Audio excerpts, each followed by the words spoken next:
बच्चों, आज मैं तुमसे वही बात कहने आया हूं जो खुद भगवान श्री कृष्ण ने अर्जुन से कही थी। उठो, जागो और तब तक मत रुको जब तक लक्ष्य की प्राप्ति न हो जाए। आज तुम्हारा रणभूमि में कोई युद्ध का मैदान नहीं, तुम्हारा रणभूमि है तुम्हारा किताबें और सपने, तुम्हारा गांडीव है तुम्हारा पेन, और तुम्हारा दुश्मन कोई और नहीं बल्कि तुम्हारी आलस्य, डर और टालमटोल है। क्यों पढ़ाई से भागते हो? जरा सोचो, जब भी किताब खोलते हो नींद क्यों आती है? क्यों मोबाइल उठाते ही दिमाग तेज हो जाता है लेकिन किताब खोलते ही भारी लगने लगता है? क्योंकि तुम्हारा मन आसान रास्ता चुनता है।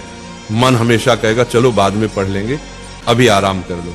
लेकिन गीता कहती है आत्मा ही मनुष्य का मित्र है और आत्मा ही मनुष्य का शत्रु है। मतलब क्या? अगर तुम मन को कंट्रोल कर लो तो वही तुम्हारा सबसे बड़ा साथी है, लेकिन अगर मन ने तुम्हें कंट्रोल कर लिया तो वही तुम्हें बर्बाद कर देगा। अर्जुन भी डरा हुआ था। उसने कहा, हे माधव, मैं नहीं लड़ सकता, मेरा मन विचलित है। श्री कृष्ण ने कहा, हे पार्थ, उठो, तुम्हारा कर्तव्य युद्ध करना है और युद्ध से भागना अधर्म है। अब सोचो, अर्जुन को कुरुक्षेत्र का युद्ध जीतना था और तुम्हें अपनी पढ़ाई का युद्ध जीतना है। अर्जुन अगर मैदान से भागता तो इतिहास उसे कायर के रूप में याद करता। अगर तुम पढ़ाई से भागते हो तो आने वाली पीढ़ियां तुम्हें हारने वाले के रूप में जानेंगी। गीता का सबसे बड़ा संदेश है, कर्म करो, फल की चिंता मत करो। आज अगर तुम 5 घंटे पढ़ते हो तो तुरंत रिजल्ट नहीं दिखेगा, लेकिन ये मत सोचो कि मेहनत बेकार जा रही है।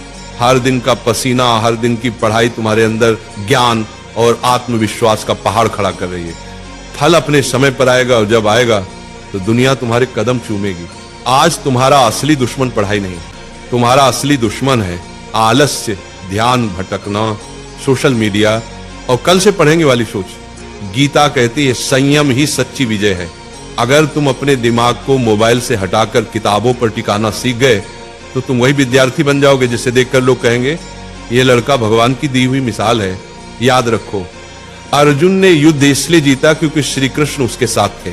तुम्हारे पास भी श्री कृष्ण है, तुम्हारे गुरु, तुम्हारी किताबें और तुम्हारा विश्वास। जब भी थक जाओ ये मंत्र याद करो, उठो अर्जुन, पढ़ाई तुम्हारा धर्म है, पढ़ाई तुम्हारा कर्म है। तुम्हारा धर्म अभी सिर्फ एक है, पढ़ाई। बाकी सब इंतजार कर सकता है लेकिन समय नहीं। वक्त निकल गया तो कोई गुरु तुम्हें नहीं बचा पाएगा। अर्जुन ने मैदान में खड़े होकर कहा था, हे माधव, अब मैं तैयार हूं, अब मैं अपने धर्म का पालन करूंगा। आज तुम भी वही कहो, हे प्रभु, अब मैं आलस्य से लड़ूंगा, अब मैं किताबों को अपना धर्म मानूंगा। आज से तुम पढ़ाई से भागोगे नहीं, आज से तुम किताब को दुश्मन नहीं बल्कि सबसे बड़ा मित्र मानोगे। आज से तुम वही विद्यार्थी बनोगे जिसे देखकर माँ बाप की आंखें गर्व से भर जाएंगी। याद रखना, पढ़ाई ही तुम्हारा युद्ध है, मेहनत ही तुम्हारी गीता है और सफलता ही तुम्हारी विजयश्री है।